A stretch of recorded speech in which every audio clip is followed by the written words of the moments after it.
Hello, it's me, Darlene Vlog.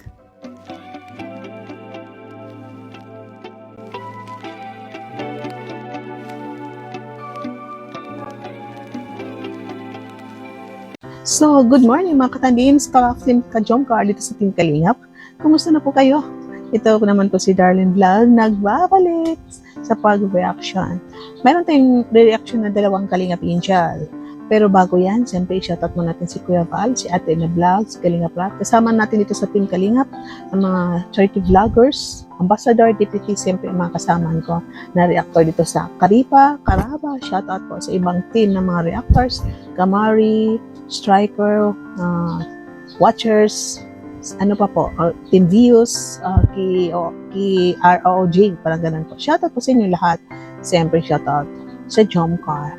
So, una natin re-reactionan po ito si Julian, no? Si Julian. Alam po natin ito si Julian, dating may love team, pero dahil nahinto na ang Carly is solo na lang siya ngayon. Pero dito sa last na vlog sa kanya po is, ano nga po, parang biglang dumating si Carl, para lang bang mangumusta. At yun nga, nakisabay sila sa lunch. Ito si Julian po, no? Nakita po natin na masipag pa rin siya sa pag-aaral hanggang ngayon. First year college siya, entrepreneur ang kinuha niya. So parang lumipat po siya na apartment kasi dati yung apartment is parang 5,000.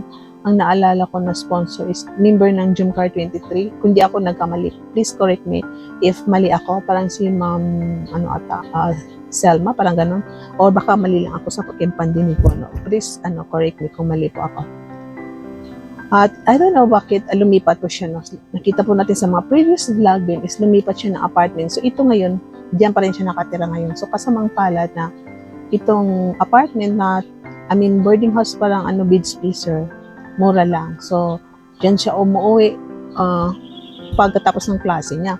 At ito ay delikado daw kasi, di ba, parang medyo hindi masyado safe ang daan, no? Madilim konti. May ilaw naman, pero hindi talaga yung para makita mo na ilaw na ilaw.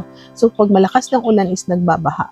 Panoorin niyo sa Kalingap Tahanan, no, na nagbabaha dyan pag malakas ang ulan. Isa pa, marami dong daga dyan sa boarding house niya dahil nangingit-kit ng gamit.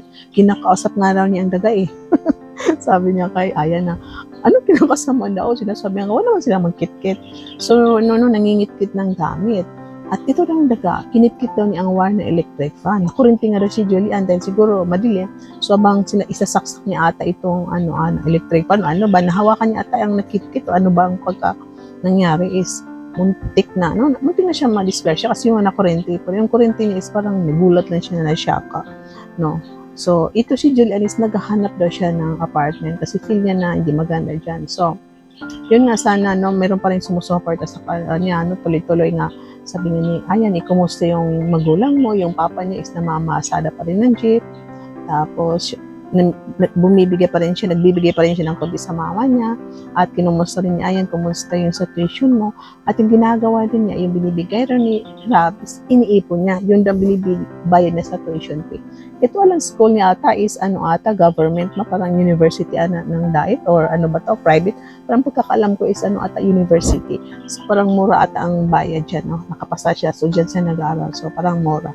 So swerte pa rin si Julian dahil dyan, no, hindi malaki ang bayarin at nandiyan pa rin ang Kalingap Rab na nagbibigay na allowance, pero hindi lang maibigay ni Kalingap Rab ang 100 support dahil nga po sa marami siyang pinapaaral.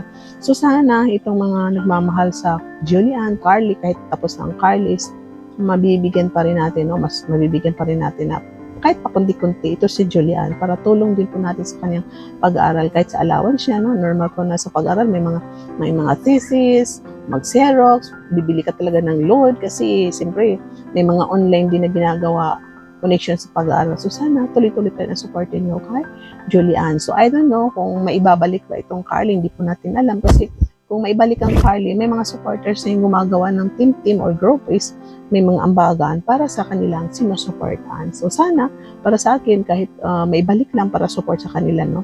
Kasi wala naman toxic sa Carly. So, ewan ko ano ba ang mga plano ni Kalingap Rab dito sa ibang beneficiary na my love team is nahinto, no? So, yun na lang, supportan na natin ang programa ni Kalingap Rab.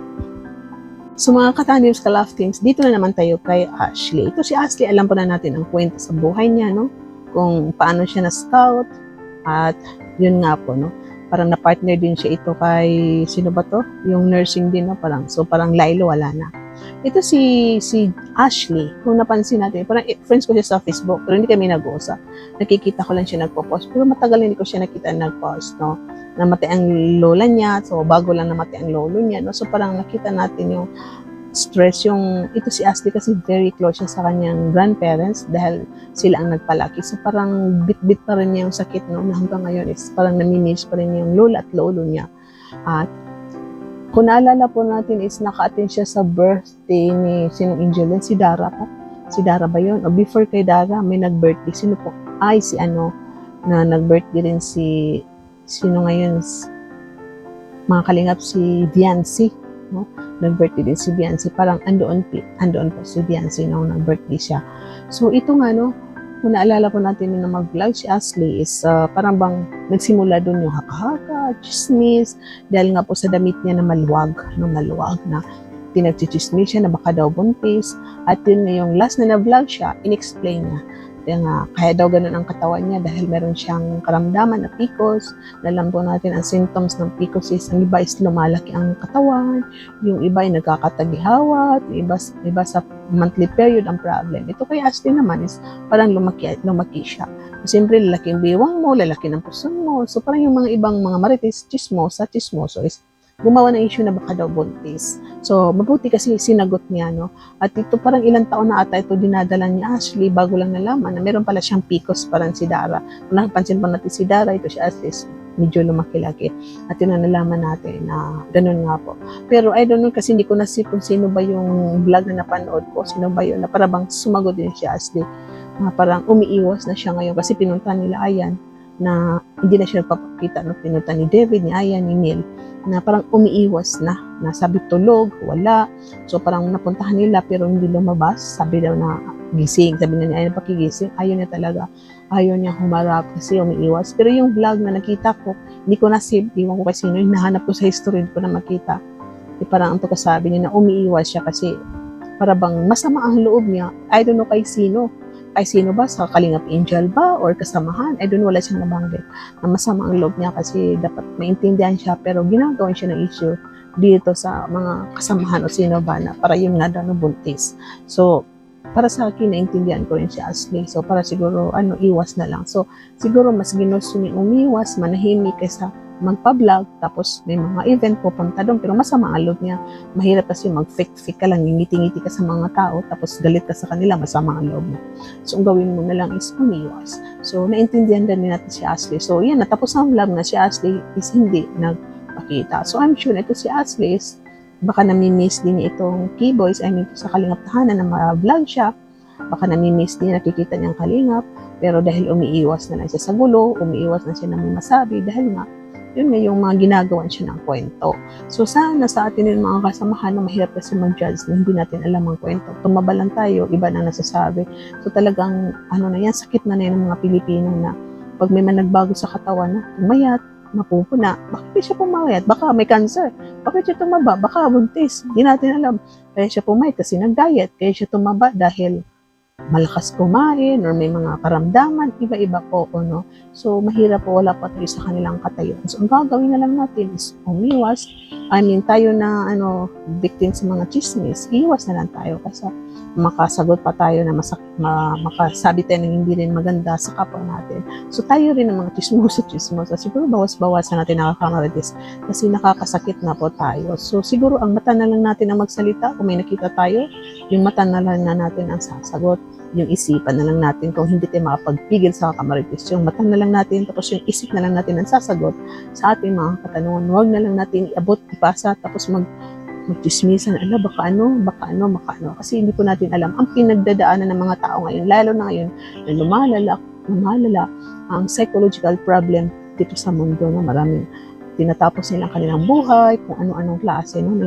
Iba-iba po. So sana, participate na lang po tayo sa pananahimik, huwag makialam. At dito sa mga tao may mga psychological problem, may mga depression, may mga problema, huwag niyo kalimutan ang mag-pray, tuloy-tuloy ang pag-pray sa Panginoon dahil nandyan po ang Panginoon. So, isabay natin yung galaw sa gagawa tayo ng mga bagay na tayo malibang-libang. Siyempre, pag-pray, magpahinga na maayos, matulog, at kung may problema kayo, i-share niyo sa inyong mga mahal sa buhay, yung mga close friend ninyo or magulang, o sa family niyo na mapagkakatiwalaan ninyo yung mga problema ninyo. So itong mensahe po ay para po sa lahat.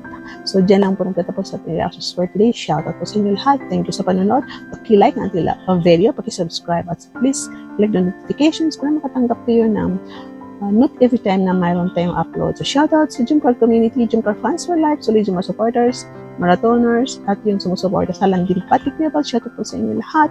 Shoutout din sa GIS International, Team Jackley, Jumcar 23 solid group. Bye-bye and I love you. Let's see you in my next reaction video. Keep smiling everyone.